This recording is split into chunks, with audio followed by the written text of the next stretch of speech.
भोजन खाई 30 रु अधिक छात्र छात्री गुरुत्वर मध्याह्न भोजन खाई 30 रु अधिक छात्र छात्री गुरुत्वर होइछंती। टीटलागढ़ थाना मुरीबार ब्लॉक डेंगपदर स्कूल छात्र छात्री माने भात डाली और अंडा खाई गुरुत्वर होइथिबा सूचना मिली। खाद्य खाइबा परे गुरुत्वर होइथिबा बेले खाद्य रे कोन मिसा जाइथिला ताहा जणा पड़ी नाही। समस्त छात्र छात्री को टीटलागढ़ डाक्तरखाना रे भर्ती करा जाई चिकित्सा करा जाउछि। आया आपन परिचय मन्ना रविवार पुटल एडवोकेट केन गायरा डेंगपदर केन ग्राम पंचायत मालिसिरा ब्लॉक ता मुरीबार। आज कहां आइतला सर स्कूल रो छ माने बाती हला परे हम सब बाहर के पदले आसले देखा पाले डेंगपदर स्कूल एपी स्कूल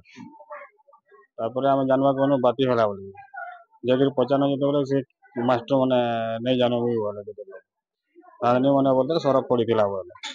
तार बाद रे काना हला जल्दी मेडिकल के निया बोला के समय एम्बुलेंस भी देखबा लागि नाराज होते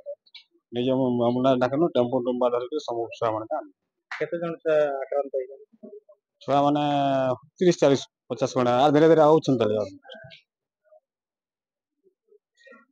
और मेडिकल रे जदे आनी छु आ बाकीटा संदर स्कूल। अच्छा स्कूल को काना कुछ कहले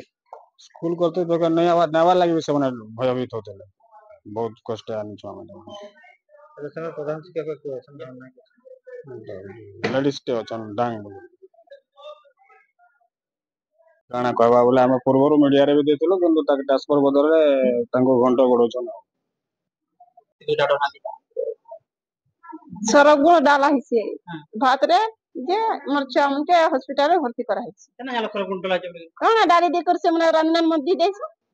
जैसे दे भात दे सारला के इदा मरचा के अंता कर बोली कर से मने कहि कर भाई गली केतरा पिला छ सब भर्ती करा हिसे अधा छा या जास स नै आस बच्चा डॉक्टर टी मोजी लेना ना स्कूल के डॉक्टर मने जीवता समन को इनको नाम होय इन जे पेपर पदरा ना छी केंदा कना केन छ भल लागु से बर केन छ भल नि लागबर बुझिर कहछ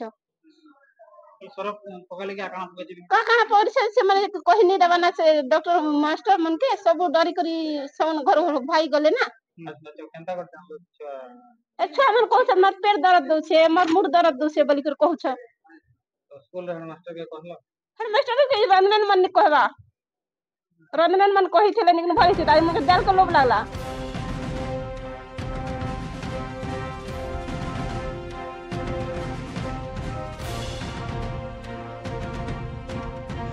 ब्यूरो रिपोर्ट मोर भाषा न्यूज।